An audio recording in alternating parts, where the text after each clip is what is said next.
Jessica had been staring at her phone for the past 10 minutes, reading and rereading the same text message from her best friend. Trust me on this one. Just one date. He's different, I promise. She sighed and tossed the phone onto her couch. Different. That's what everyone always said. Her last 3 relationships had all started with someone telling her the guy was different, and they were all the same in the end. Obsessed with showing off their cars, their watches, their expensive dinner reservations at places where you needed to whisper, because apparently that made the food taste better. Jessica was tired. Not the kind of tired that sleep could fix, but the kind that settled into your bones after years of disappointing first dates and relationships that looked perfect on the surface, but felt empty underneath. She was 29, successful in her marketing career and completely exhausted by the dating scene. Her phone buzzed again. Another message. Saturday, 3 p.m., the Corner Cafe on Maple Street. His name is David, please, Jess, for me. The Corner Cafe. At least it wasn't some pretentious restaurant where a salad cost $40. Jessica typed back quickly before she could change her mind. Fine, but you owe me. Saturday arrived faster than she wanted it to. Jessica stood in front of her closet, trying to decide what to wear to meet a man she knew absolutely nothing about. Her friend had been weirdly secretive about David's background. All she would say was that he was genuine and kind and exactly what you need right now. She finally settled on a simple navy dress and her favorite leather jacket. Professional but not trying too hard. She checked her reflection one more time, grabbed her purse, and headed out the door. The cafe was only 15 minutes away, tucked between a bookstore and a flower shop in the older part of town. When she walked in, the smell of fresh coffee and vanilla filled the air. It was cozy with mismatched wooden chairs and local artwork on the walls. Nothing fancy, nothing Instagram perfect, just real. She scanned the room looking for someone who might be waiting for a blind date. That's when she saw him, sitting at a corner table near the window. He was looking down at his phone, and when he glanced up and their eyes met, he smiled and raised his hand slightly in an awkward wave. Jessica walked over, taking him in as she approached. He stood up when she reached the table, and that's when she noticed his clothes. A faded green jacket that had definitely seen better days. Jeans that were worn at the knees. Sneakers that were clean but clearly old, with the white rubber turning slightly yellow around the edges. Jessica? He asked, and his voice was warm, friendly. That's me. You must be David. Guilty as charged. He gestured to the chair across from him. Please sit. I hope you didn't have trouble finding the place. No, it was easy. She sat down, setting her purse on the empty chair beside her. I've actually passed by here 100 times but never came in. Really? This is one of my favorite spots. He settled back into his chair, seeming genuinely relaxed. The coffee's nothing special, but the people who run it are good folks. Family-owned for 30 years. A waitress came by and David ordered a regular black coffee and a blueberry muffin. When Jessica ordered a cappuccino, he didn't even blink. When the waitress walked away, he pulled out his wallet and counted some bills, setting them on the table. So, Jessica started, trying to read the situation. My friend tells me you're a good guy, but she was pretty mysterious about everything else. David laughed, a genuine sound that crinkled the corners of his eyes. Yeah, she tends to do that. I think she was worried you'd say no if you knew too much up front. And what would have made me say no? He shrugged. Probably the fact that I'm not exactly what most people picture when they think about dating material. I work in building maintenance. I supervise repairs and upkeep for an apartment complex downtown. It's not glamorous, but it's honest work. Jessica felt something shift inside her chest. Here was a man who led with his job title, as if it was something he needed to apologize for. No bragging. No trying to make it sound more impressive than it was. Just honesty. That sounds like important work, she said, and she meant it. I can't even fix a leaky faucet. Most people can't, David replied. That's why I have job security. He smiled again, and Jessica found herself smiling back. Their drinks arrived, and the conversation began to flow naturally. They talked about everything and nothing. David asked about her work in marketing and actually listened to her answers. He asked follow-up questions that showed he was paying attention. When she mentioned a difficult campaign she'd worked on, he didn't try to one-up her with his own story. He just listened. You know what the best part of my job is? David said, stirring his coffee. It's when I fix something for someone and I can see the relief on their face. Like last week, there was this elderly woman on the 4th floor. Her heating broke in the middle of the night and it was freezing. I got the call at 2 in the morning, and when I showed up, she was sitting there in 3 sweaters and a blanket, trying not to complain. "That's awful," Jessica said. It was, but I got it fixed within an hour, and when the heat started flowing again, she actually cried a little. She tried to give me $20 as a tip, but I wouldn't take it. She's on a fixed income. That $20 meant a lot more to her than it would to me. He paused, looking out the window. Those moments remind me why I do what I do. Jessica studied him as he spoke. There was something about the way he told the story, the way his whole face became animated when he talked about helping someone. This wasn't a rehearsed speech designed to make him look good. This was just him, sharing something that mattered. "That's really kind," she said softly. "It's just being human," David replied. "We all need help sometimes." They talked for another hour, and Jessica realized she'd completely lost track of time. David shared stories about the interesting characters in his building, about the challenges of keeping old systems running, about his philosophy that everything worth doing was worth doing right. He talked about his childhood, about growing up without much money but with parents who taught him the value of hard work and integrity. Jessica found herself opening up in ways she hadn't expected. She told him about the pressure she felt to constantly prove herself at work, about how exhausting it was to be surrounded by people who measured success by the size of their houses and the brands on their clothes, about how she sometimes felt like she was losing sight of what actually mattered. "I get that," David said, his eyes serious now. "It's easy to get caught up in what society says you should want. But at the end of the day, none of that stuff makes you happy. Not really. The things that matter are simple. Good conversation, genuine connection, knowing you made someone's day a little better." As he spoke, Jessica noticed something. When David had reached for his coffee cup, his sleeve had ridden up slightly and she'd caught a glimpse of his watch. It looked expensive. Really expensive. The kind of thing that seemed completely out of place with his worn jacket and old sneakers. But before she could think about it too much, he'd pulled his sleeve down almost self-consciously, and the moment passed. "I hate to break this up," David said, checking the time, "but I should probably get going. I've got an early start tomorrow." "Of course," Jessica said, though she found herself disappointed. She'd been enjoying this, actually enjoying it, without the usual first date anxiety or the feeling that she needed to perform. David insisted on paying the full bill despite Jessica's protests. "It's not about the money," he said. "It's about wanting to do something nice for someone I've enjoyed spending time with." They walked out together into the cool afternoon air. David turned to her with a slightly uncertain expression. "I take the bus," he said, and there was something almost apologetic in his tone.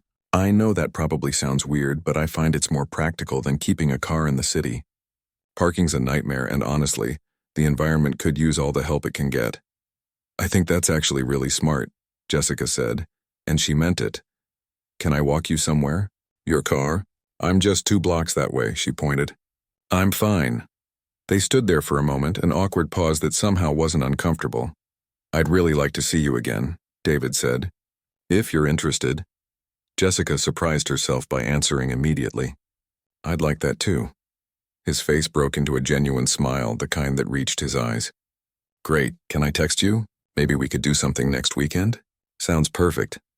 They exchanged numbers, and David waited until she'd started walking before heading toward the bus stop.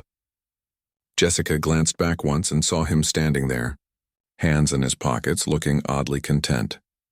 As she walked to her car, Jessica felt something she hadn't felt after a first date in years. Hope. Not the desperate kind that came from wanting someone to be right for you, but the quiet kind that came from genuinely enjoying someone's company. She texted her friend as soon as she got in her car. "Okay, you were right. He is different." The response came back immediately. "Told you." "Dinner next week? I want details." Jessica smiled and started her car. For the first time in a long time, she wasn't analyzing every word of the conversation or looking for red flags. She was just thinking about how nice it had been to sit across from someone who seemed to actually see her. She didn't notice the contradictions yet. Didn't think too hard about the expensive watch or the way David spoke about art and literature, with the kind of familiarity that usually came from education, not from fixing boilers and unclogging drains. She didn't question why someone who took the bus seemed so comfortable in his own skin. or why his worn clothes were actually high-quality pieces that had just been, well, worn. All she knew was that something about David felt right. And after years of things feeling wrong, that was enough. 3 weeks had passed since that first date at the corner cafe, and Jessica found herself thinking about David more than she wanted to admit. They'd seen each other 5 times now, and each date had been simple, easy, and somehow more meaningful than any expensive dinner she'd ever had. Their second date had been a walk through the botanical gardens on a free admission day. David had shown up in the same worn jacket, carrying 2 paper bags with sandwiches he'd made himself. They'd sat by the pond, feeding the ducks bits of bread and talking about everything from childhood memories to their biggest fears. When it started to rain, they'd run laughing to the nearest shelter, and David had given her his jacket without hesitation, even though it left him shivering in just a thin shirt. The third date was at a small Italian restaurant where the pasta was incredible and the prices were reasonable. David had insisted on paying again, though Jessica noticed him carefully checking the total before pulling out cash. She'd offered to split it, but he'd shaken his head with that gentle smile of his. "Let me do this," he'd said. "I budget for these things. It makes me happy to treat you." By their 5th date, Jessica's feelings had shifted from curiosity to something deeper, something that made her stomach flip when her phone buzzed with his name, something that made her friends notice the change in her mood. "You're glowing," her friend Rachel said over lunch one Tuesday. They were at their usual spot near the office, a busy sandwich place where they could barely hear each other over the crowd. "This David guy must be something special." "He is," Jessica admitted, feeling her cheeks warm. "He's just different from anyone I've dated before." "Different how?" Rachel leaned forward, genuinely interested. "He's real, like completely genuine. There's no game playing. No trying to impress me with expensive stuff. He just shows up as himself and makes me feel like I can do the same." Rachel smiled, but there was something uncertain in her expression. "That's great, Jess, really, but what does he do again? Building maintenance?" "He's a maintenance supervisor. He manages repairs for an apartment complex." "Right." Rachel picked at her salad, not meeting Jessica's eyes. "And that doesn't bother you?" "I mean long-term?" Jessica felt a flicker of irritation. "Why would it bother me?" "I'm not being judgmental," Rachel said quickly. "I'm just thinking practically. You make good money. You're climbing the ladder at work. What happens when you want to buy a house or take a nice vacation? Is he going to be able to contribute equally?" "I don't know," Jessica said honestly. "We haven't talked about that stuff yet. We're just dating." I know. I'm probably overthinking it." Rachel reached across the table and squeezed Jessica's hand. "I'm happy you're happy. That's what matters." But the conversation stuck with Jessica for the rest of the day. She'd never really thought about the practical side of things. She just enjoyed being with David. But Rachel had a point, didn't she? What about the future? That evening, David texted her. "Free tomorrow night? Want to show you something?" She replied immediately. "Always free for you." "What's the plan?" "It's a surprise. Dress comfortable. I'll pick you up at 7. Pick her up?" David always met her places or they took the bus together. This was new. The next evening, Jessica waited outside her apartment building at 7 sharp. She'd chosen jeans and a comfortable sweater, not sure what to expect. When she saw David walking up the street, she smiled and waved. He wasn't alone. He was pushing a bicycle with a small attached cart. "Please tell me we're not biking somewhere," Jessica laughed. "We are," David grinned. "But don't worry. You get the luxury seat." He gestured to the cart, which he'd filled with cushions. "I've been borrowing this from a friend who uses it for his kids. Figured it would be a fun way to get around tonight." Jessica couldn't help but laugh. It was ridiculous and charming and so completely David. She climbed into the cart feeling like a kid, and they set off through the streets as the sun began to set. David pedaled them through the city, taking side streets she'd never noticed before. He pointed out interesting buildings, told her stories about the neighborhoods they passed through. When they reached the waterfront, he parked the bike and helped her out of the cart. "Come on," he said, taking her hand naturally, like it was the most normal thing in the world. He led her to a small pier where a few people were scattered, sitting on benches or standing by the railing. The view was beautiful, the water reflecting the orange and pink of the sunset. "I come here sometimes," David said softly, "when I need to think or just clear my head." It's peaceful. They sat on an empty bench, and for a while they just watched the water in comfortable silence. Jessica realized this was something she'd never experienced with anyone else. The ability to just be quiet together without it feeling awkward or forced. "Can I tell you something?" David said finally. "Of course, I really like you, Jessica. More than I expected to when we first met." He turned to look at her, his expression serious. "I know I'm not the typical guy you probably imagined yourself with. I don't have a fancy job or a nice car. I can't take you to expensive restaurants every weekend. But I can promise you that when I'm with you, you have my full attention, you have my honesty, and you have someone who genuinely cares about making you happy." Jessica felt her throat tighten with emotion. "David, you make me happier than anyone with a fancy job and a nice car ever has. You see me, you listen when I talk. You remember little things I mention in passing. That's worth more than any expensive dinner." He smiled, relieved. "Good. Because I was worried maybe you'd start to wonder why you're dating a guy who takes you on bike rides instead of in a luxury car."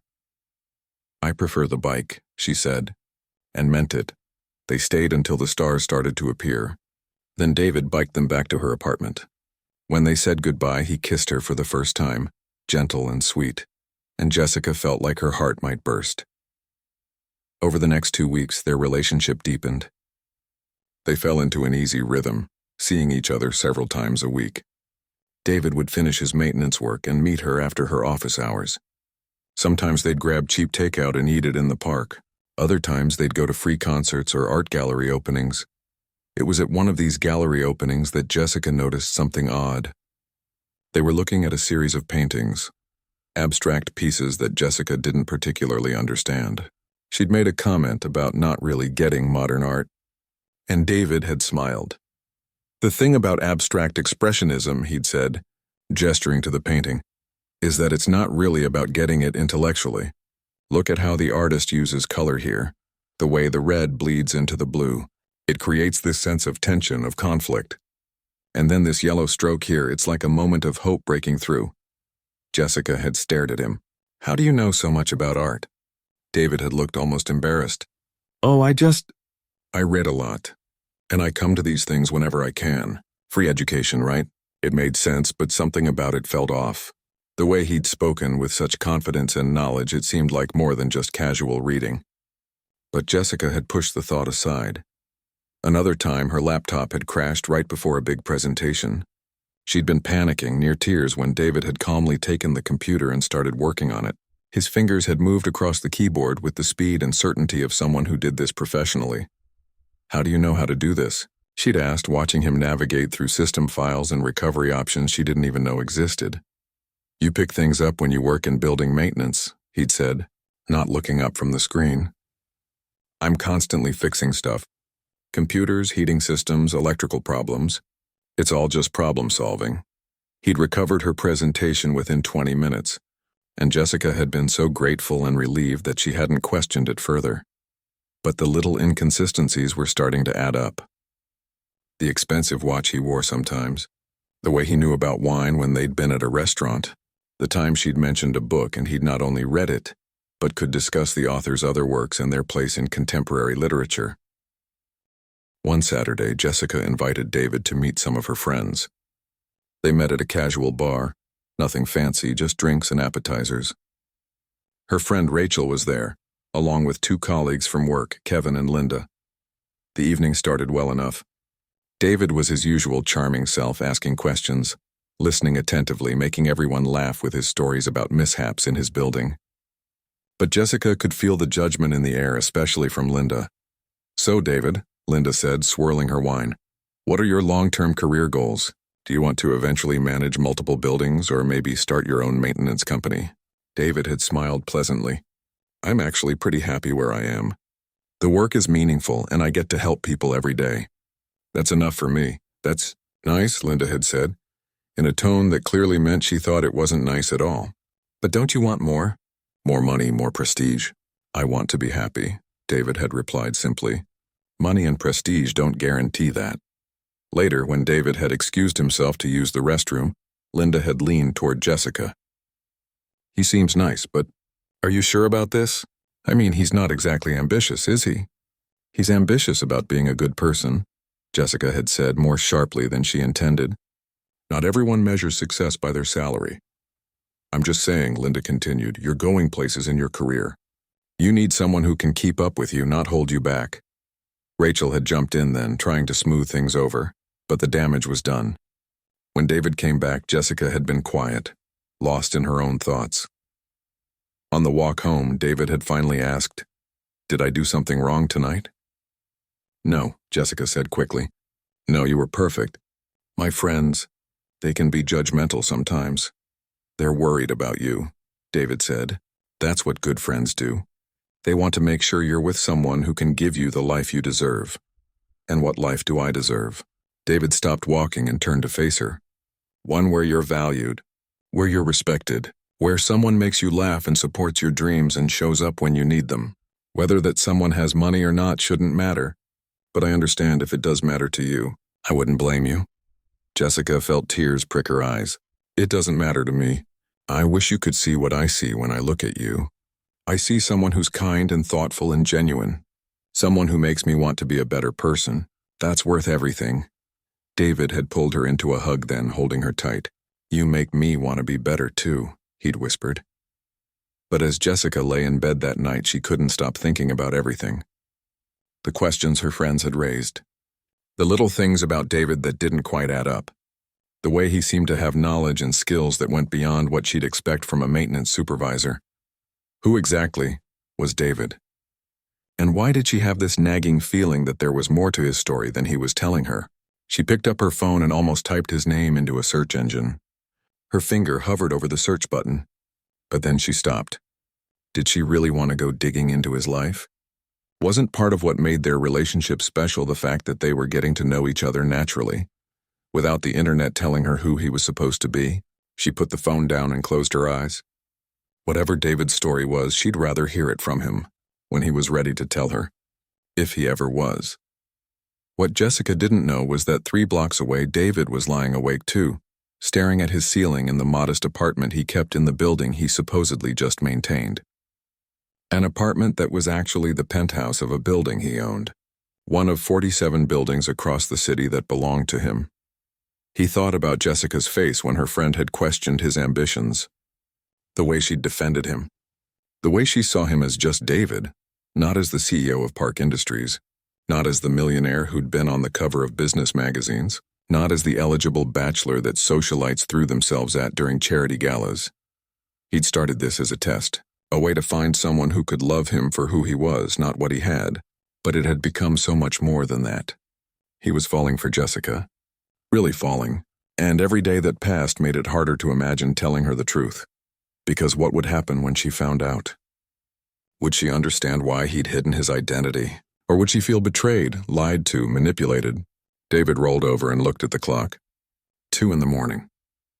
He had a board meeting in 6 hours, where he'd have to be David Park, the decisive CEO. But right now he was just David, a guy who'd fallen for a woman while pretending to be someone he wasn't, and he had no idea how to fix the mess he'd created. Jessica was having the best Monday morning she'd had in months. She'd just gotten the email she'd been waiting for, the one that could change the trajectory of her entire career. Her hands were shaking slightly as she read it for the 3rd time. "Congratulations. Your team has been selected to lead the marketing campaign for Park Industries' new sustainable housing initiative. This is a high-profile project with significant visibility. The client presentation is scheduled for Friday at 10 a.m. at Park Industries headquarters." Park Industries. Even Jessica, who didn't follow business news religiously, knew that name. They were one of the biggest real estate and technology companies in the city. Their CEO was notoriously private, rarely appearing in public, but the company itself was everywhere. Those sleek glass buildings downtown, the new apartment complexes that were transforming old neighborhoods, the tech innovations in smart home systems. All Park Industries. She immediately called her boss, trying to keep the excitement out of her voice and failing completely. I know, her boss laughed. "I recommended your team specifically. This is your chance to shine, Jessica. Park Industries doesn't work with just anyone. If you nail this, you're looking at a serious promotion." The rest of the day was a blur of planning meetings and research. Jessica and her team of 4 pulled together everything they could find about Park Industries. They studied the company's values, their previous projects, their target demographics. They worked late into the evening, ordering pizza and running on caffeine and adrenaline. Around 8 p.m., Jessica's phone buzzed. David. Hey, you. Haven't heard from you all day. Everything okay? She smiled and stepped out of the conference room to call him back. Everything's amazing, she said, unable to contain her excitement. I got assigned to this huge project.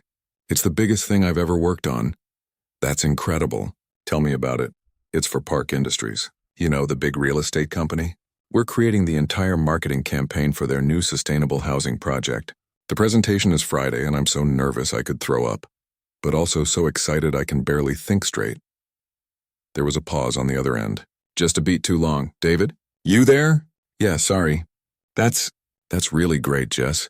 You're going to do amazing. The only scary part is we have to present to the CEO. Apparently, he never attends these things, but for this project, he's making an exception. Nobody on my team has ever even seen him. He's like some kind of ghost who runs this massive empire from behind closed doors. Another pause. I'm sure he's just a regular person. A regular person who's probably worth hundreds of millions of dollars. Jessica laughed. But yeah, you're right. I just need to focus on doing good work. That's all I can control. They talked for a few more minutes before Jessica had to get back to her team. She didn't notice how quiet David had become, or how quickly he ended the call. The next 4 days were the most intense work week of Jessica's life. She barely slept, running on coffee and determination. Her team created mock-ups, designed presentation boards, crafted the perfect pitch. They practiced their presentation over and over until everyone could recite it in their sleep. David texted her every day with encouragement, but she was too busy to see him. She promised they'd celebrate after the presentation on Friday, once everything was over. He sent back a simple "good luck. You've got this." Friday morning arrived. Jessica put on her best suit, the navy one she saved for important occasions. She checked her reflection 5 times, making sure everything was perfect. Her team met in the lobby of Park Industries headquarters at 9:30, giving them time to get through security and set up. The building was impressive. All glass and steel, soaring 30 floors into the sky. The lobby had marble floors and abstract art on the walls. Everything about it screamed money and power. Jessica felt both intimidated and excited. This was the big leagues. They were escorted to the 28th floor by a polished assistant who smiled but didn't make small talk. The conference room they were led to was stunning. Floor-to-ceiling windows overlooked the entire city. A massive wooden table dominated the center, surrounded by expensive leather chairs. "Mr. Park will be here shortly," the assistant said. "Please make yourselves comfortable. Can I get anyone water, coffee?" Jessica's team set up their presentation materials, everyone moving with nervous energy. Her colleague Kevin kept adjusting his tie. Linda was reviewing note cards for the 100th time. Jessica herself couldn't stop tapping her pen against her palm. At exactly 10 a.m., the door opened. The world seemed to move in slow motion. Jessica looked up from her presentation notes, a polite smile ready on her face for this mysterious CEO everyone talked about, but no one seemed to really know. The smile froze. Standing in the doorway, wearing a perfectly tailored charcoal suit that probably cost more than her monthly rent, with his hairstyle differently but unmistakably him, was David. No, not David. Her David couldn't be standing there looking like he owned the building, because he did own the building. He owned the entire company. Their eyes met across the conference room, and Jessica felt like she couldn't breathe. She watched David's face, saw the regret there, the fear, the apology he couldn't speak out loud. "Good morning," he said, his voice professional but with that same gentle tone she'd come to know. "I'm David Park. Thank you for coming in today." The room started to spin. Jessica gripped the edge of the table to steady herself. This wasn't possible.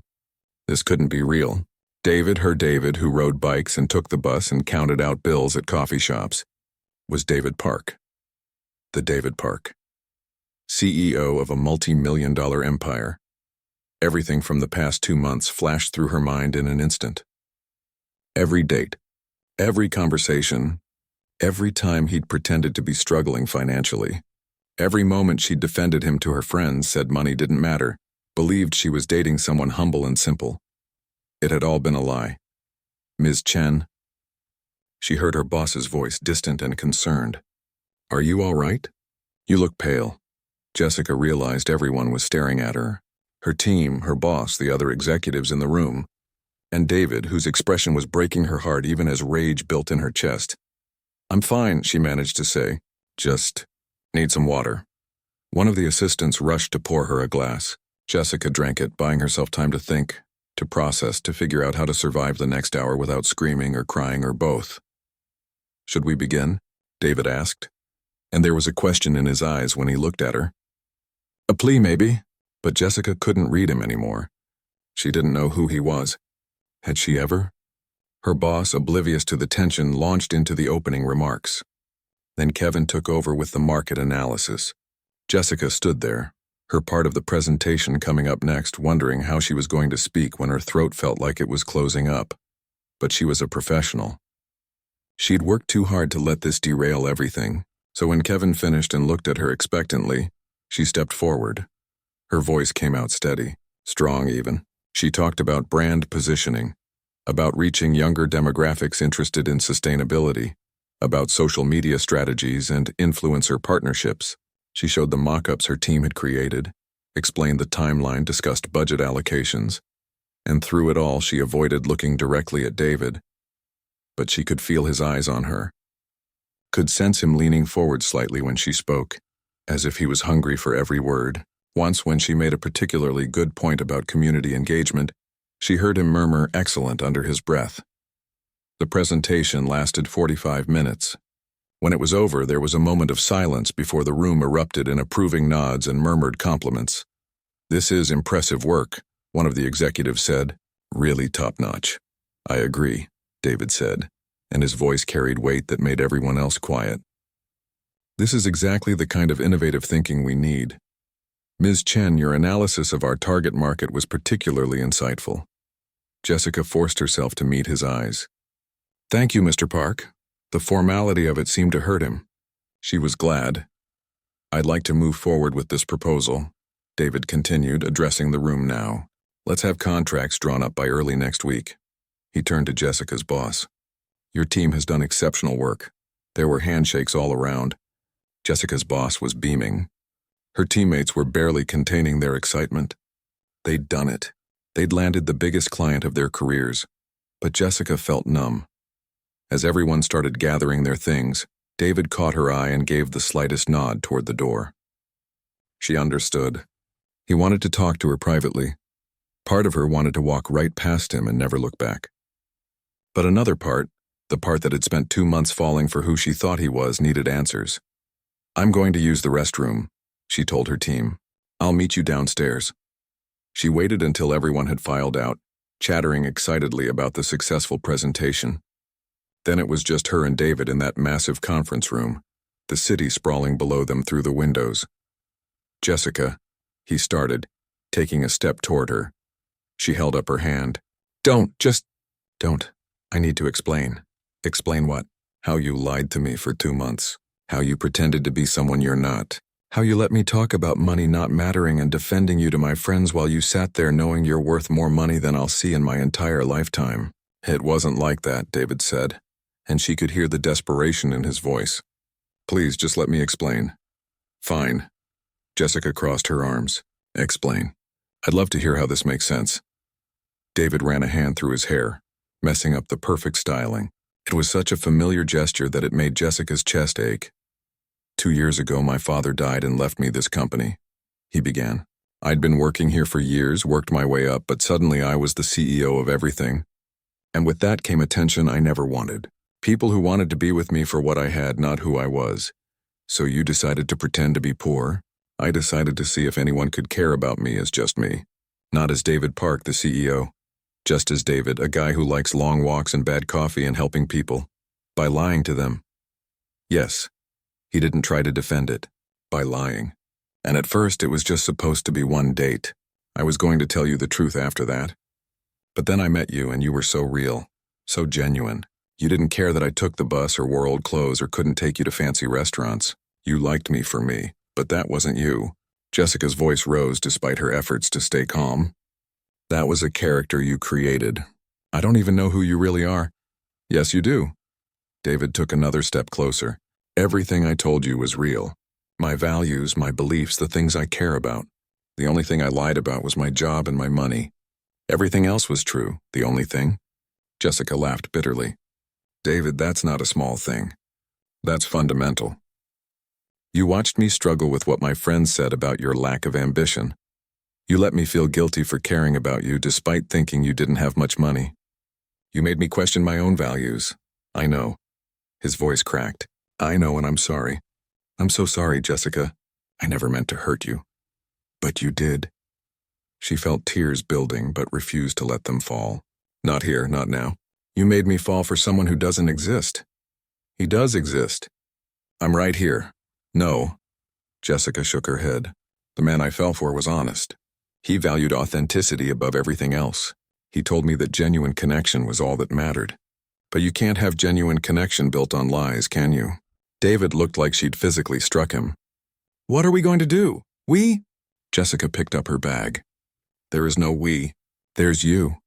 A billionaire CEO who apparently likes playing dress-up and slumming it with regular people. And there's me, someone who was stupid enough to believe in something real. It was real, David insisted. My feelings for you are real. I don't believe you. Jessica walked toward the door, then stopped. And even if they are real, it doesn't matter. Because I can't trust you. I can't trust anything you say. Every conversation we had, I'm going to wonder what else you were lying about. Jessica, please. She turned back to look at him one more time. He looked devastated, standing there in his expensive suit in his expensive office, with everything money could buy except the one thing he apparently wanted. Her. Congratulations on your successful presentation, he said quietly. You really were exceptional. Thank you, Mr. Park. She emphasized the formal name.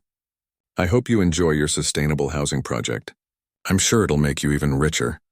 She walked out before he could respond, heading for the elevators on shaking legs. She made it all the way down to the lobby, out through the glass doors around the corner to a small park a block away. And then she finally let herself cry. Jessica didn't go back to the office that day. She texted her boss that she wasn't feeling well, which wasn't technically a lie. She felt like someone had reached into her chest and twisted everything around until nothing sat right anymore. She went home, changed out of her suit, and spent the rest of Friday curled up on her couch trying to make sense of what had happened. Her phone kept buzzing, messages from her team celebrating their success, calls from her boss, and 17 missed calls from David. She didn't answer any of them. By Saturday morning, she'd cried herself out. Now she just felt hollow, empty, like someone had scooped out all the feelings she'd been carrying around for the past 2 months and left nothing but a void. Jessica closed the door and followed Rachel to the living room. How did you know something was wrong? Because you landed the biggest client of your career and instead of celebrating, you disappeared. Rachel set the ice cream and wine on the coffee table and sat down, patting the spot next to her. What happened? And then it all came pouring out, everything, the presentation. The moment David walked into that conference room, the realization that the man she'd been dating was actually a millionaire CEO who'd been pretending to be someone else. The confrontation afterward, the lies, the betrayal. Rachel listened without interrupting, her eyes getting wider with each revelation. Wait, she said when Jessica finally finished. David, your David is David Park? The David Park? Apparently. Oh my God. Rachel sat back processing. I mean, I told you he seemed too good to be true, but I was thinking he might be secretly married or something. Not secretly rich. Is that supposed to make me feel better? No, it's not. Rachel grabbed Jessica's hand. Wow, that's a lot to process. I feel so stupid, Jessica said, her voice barely above a whisper. All those times I defended him, all those conversations about how money doesn't matter, and genuine connection is what's important. He must have been laughing at me the whole time. I don't think he was laughing, Rachel said gently. From what you've told me, he sounds like he actually cares about you. He lied to me for 2 months. I know. And that's not okay. But maybe his reasons weren't completely terrible. Jessica pulled her hand away. Whose side are you on? Yours, always yours. Rachel's voice was firm. I'm just saying that maybe it's not completely black and white. He did a really messed up thing, but it sounds like he was trying to protect himself too. People with that much money, they probably do deal with a lot of people who only want them for what they have. That doesn't give him the right to lie. No, it doesn't. You're right to be angry. I just think maybe when you're ready, you should hear him out. Really hear him out? Jessica didn't respond. She wasn't ready to think about hearing David out. She wasn't ready to think about David at all. The weekend crawled by. Jessica tried to distract herself with Netflix and cleaning her apartment and anything else that would keep her mind occupied. But everything reminded her of him. The coffee mug he'd used when he came over. The book he'd recommended that was sitting on her nightstand. The jacket she'd borrowed one night when it got cold, which still hung on the back of her door because she'd forgotten to return it. Sunday evening, she finally listened to one of his voicemails. She told herself she was just deleting them, but her finger hovered over the play button until she gave in. Jessica. His voice filled her quiet apartment, and she squeezed her eyes shut. I know you don't want to talk to me. I understand why. But please I need you to know that everything between us was real. My feelings are real.